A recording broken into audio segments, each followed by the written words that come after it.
Today we're going to talk about Matthew 13. That will be the 13th chapter in the Gospel of Matthew, the first through the 23rd verses, give or take a verse or two. It is a parable. Can you guess what it's about? The sower, the farmer, the person who plants the seeds, and the process in which that sower is effective or ineffective. And it's a parable. It's a story that people came to talk to hear what Jesus had to say when Jesus shared in the teaching way that Jesus did. And now, a parable is a comparison of something that is familiar to you, that we might understand something that is unfamiliar to you. And this is a way of sharing the truth, a story that you relate to help you understand something that you do not relate to. Now, when you tell a story, it tells of a situation, of an opportunity. When Jesus told and teach through parables, he was sharing a spiritual truth. He used that process of sharing everyday elements to allow those that hear to understand, and those who would not understand to also hear, but to relate in a different way. And so if your heart is open, you would understand the parable depth. If your heart was closed, you would understand a story at the surface. Everyone loves a good story, and that's one of the reasons why the crowds flocked to Jesus' teachings. They were attracted to Jesus because he was such a wonderful storyteller. And those whose hearts were ready saw the depth of his teachings. And not all people who hear our story, not all people who hear our message of the gospel will understand the symbology when we talk about sesame seeds, when we talk about farmers, when we talk about things that grow. So if you are open to spiritual truth, you will understand deeper. You will understand the stories, the parables that Jesus talked about, and they will come to life before you, because those stories underneath and within to the depth are the direction in which you are called to follow. See if you get this one. Matthew 13. We're going to start with the first 16 verses, first 14 verses.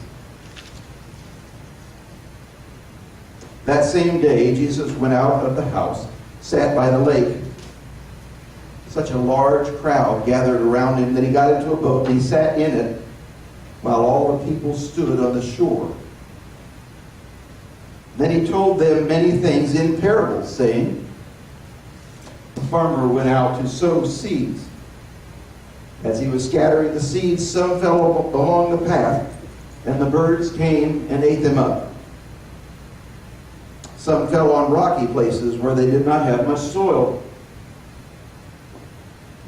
The seed sprang up quickly because the soil was shallow. But when the sun came up, the plants were scorched and they were withered because they had no root. Now other seed fell among thorns, which grew up and choked the plants, and still other seeds fell on good soil, where they produced a crop of 100, 60, or 30 times what was sown. Those who have ears, let them hear. The disciples came to him and asked, why do you speak in parables? And he replied, the knowledge of the secrets of the kingdom of heaven have been given to you, but not to them. Whoever has will be given more, and they will have an abundance. Whoever does not have, even what you have, will be taken from them. This is why I speak to them in parables.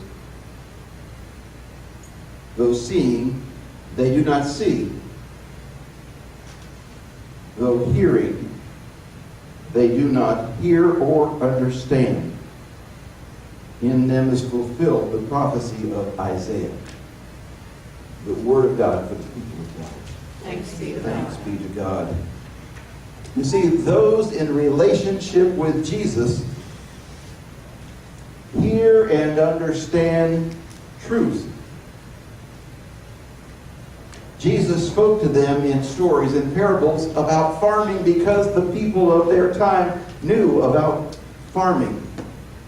Several things we must understand that we might understand the words of the teacher. The sower must go to the soil to do the task outlined before him. In the story, the sower in his journey mirrored the relationship with Jesus. And finally, Jesus' relationship mirrors that of a farmer. You see how they are interrelated. When we are exposed to a message, do we understand what is being shared?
Day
Understanding a story presented to you takes maturity. Understanding the depth and breadth of the gospel takes spiritual maturity. Do you hear embedded within the story, not only of the flash mob, but in the story this morning of the sower? Do you understand what is being shared? And even more than that, are you empowered by it? Let us continue now as we look at the 16th through the 23rd verses of that same gospel story, the parable. But blessed are your eyes because they see, and your ears because they hear. For I tell you the truth, many prophets and righteous men and women longed to see what you see, but did not. They did not see, nor did they hear what you hear. Listen then to what the parable of the sower means. When anyone hears the message about the kingdom and does not understand, the evil one comes and snatches away what is sown in their heart. This is the seed sown along the path. The one who receives the seed that fell on the rocky soil is the one who hears the word and at once receives it with joy. But since they have no root, they last only a short time. When trouble or persecution comes because of the world, they quickly fall away. The one who receives the seed that fell along the thorns is the one who hears the word, but worries of their life and deceitfulness of wealth choke it, making it unfruitful. But the one who receives the seed that fell on good soil is the one who hears the word and understands the word. It will produce a crop yielding 100, 60, or 30 times what was sown. Let the words of the gospel be heard and seen by you in your hearts. One thing that I have heard for many years by knowing Sylvia McCullough is a prayer offered by Bishop Arthur J. Moore. It kind of addresses that ongoing dilemma that all of us have in our lives and in our hearts. Hear this prayer. Lord, show me what you would have me do and strengthen me to do it.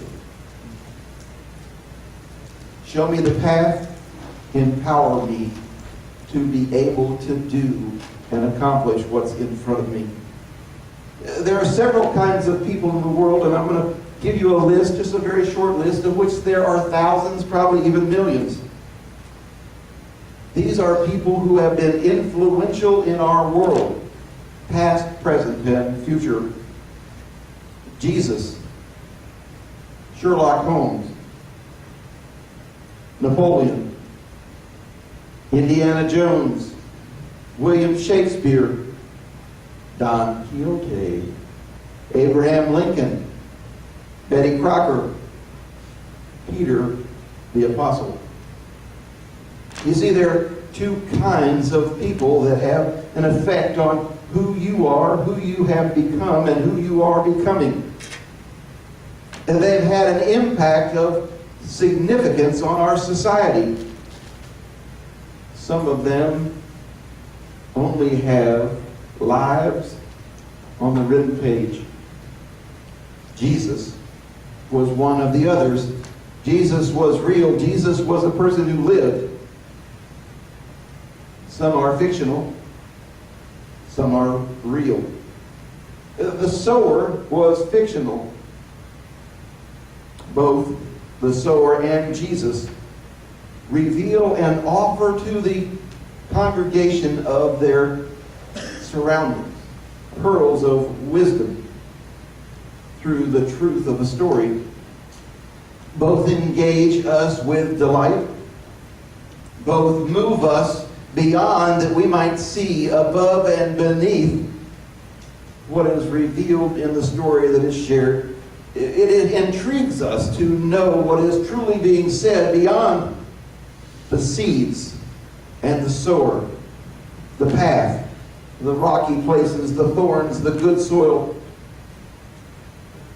the birds, the scorching sun, the weeds. You see, it's all sermon fodder. It's all testimonies of sorts. But not all turn into positive results. The essence is to continue until our crop rebounds 160, 30 times the original. You wonder why he didn't say 30, 60, 100 instead of 160, 30? What's the point? The point is that when we are able to see beneath the surface of a story and turn it into a parable of direction for our ministry, and then we share that story, its growth is exponential. One seed becomes a flower that produces maybe 2,000 more seeds that could produce more flowers. You get the picture. How do we then open the eyes and ears of our heart that we too may see beneath the surface of a story, and then share it in a way that allows people to see the breadth as well as the depth? The one thing going for all of us is that everyone loves a good story. Isn't it easy to come, listen, and agree, even if you know that your heart is never going to respond as Jesus would have you respond? It's a little bit like going to a timeshare presentation. Have you ever been to one of those? A timeshare presentation, and never intended to buy lifelong vacations. We can also say with our mouth, Lord, forgive me for this life of deceit and shameful living, my complacency, my couch potato Christianity, and still do nothing to change. I know that no one here has ever made that prayer. Change me, Lord. Change me on the inside. And never intend to be a different person out there than you were before you came inside. When we created Turning Point, we created a vision and a mission statement, and in them we said this line: everyone is suffering, everyone is recovering from something. We are all in some state of readiness. Some of us are hardened and shallow. Some of us are fully ready to respond. Some of us are in between that beginning state and that ending state. What is it that Jesus is saying in the parable of the sowers is exactly that. If you have the slightest inkling to hear the story around, above, and below the seeds of the sower, it will have great meaning and great direction for your life. It also asks that very basic, intense question: who are you in the story? Where do you fit in the story that Jesus shared, that the parable of the sower? Because the sower is not cautious where he throws the seeds, is he? But one thing about the sower, he may not be cautious, but he is mobile. And so his seeds are going to reach everywhere. How many of you personally brought into the kingdom? Have you ever had the joy of sharing the gospel with someone who was ready, who was good soil, and you said your piece of parable, and their hearts opened up and their lives blossomed into the kingdom? There's no greater joy than bringing someone to the kingdom. Don't get me wrong, I'm not talking about a guest to cover dish dinner. That has nothing to do with it, does it? The message is the seed in this parable, and it's constantly being scattered, believing that growth is inevitable. Let me say that one more time. The seed is constantly being scattered, knowing that growth is inevitable. Well, we certainly have some soil for those that are starting to sprout. In many ways, Jesus is the sower. In other ways, you and I are the sowers. So many will not have ears to hear or eyes to see. They are not sowers. Hear this. The seed of the gospel of Jesus Christ is never bad seed. Amen. Just those who reject it in so many ways of being complacent, in so many ways of blindsiding God in their lives, the way that they live and the things that they do and the promises they make and the intentions that start to be good. It's like an old country story that I heard once. The farmer was barefooted and raggedy pants leaning against this old shack he called a home. And a stranger drove by and saw him standing there, and he thought, boy, that's a Kodak moment. So he gets out of his car and he walks up to the farmer and he says to the farmer, "How's your cotton coming along?" And the farmer says, "Ain't got any." "Did you plant?"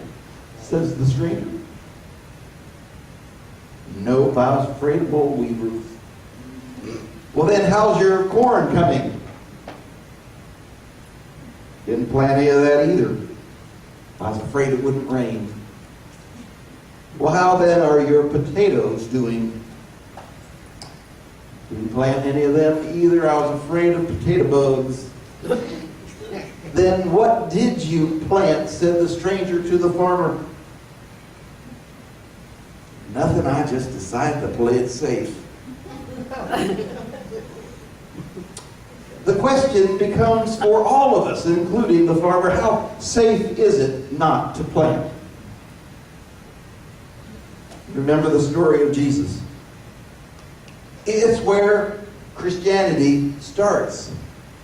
It's where every Christian begins. It is that place in our heart where it all begins. And from there, it grows or not.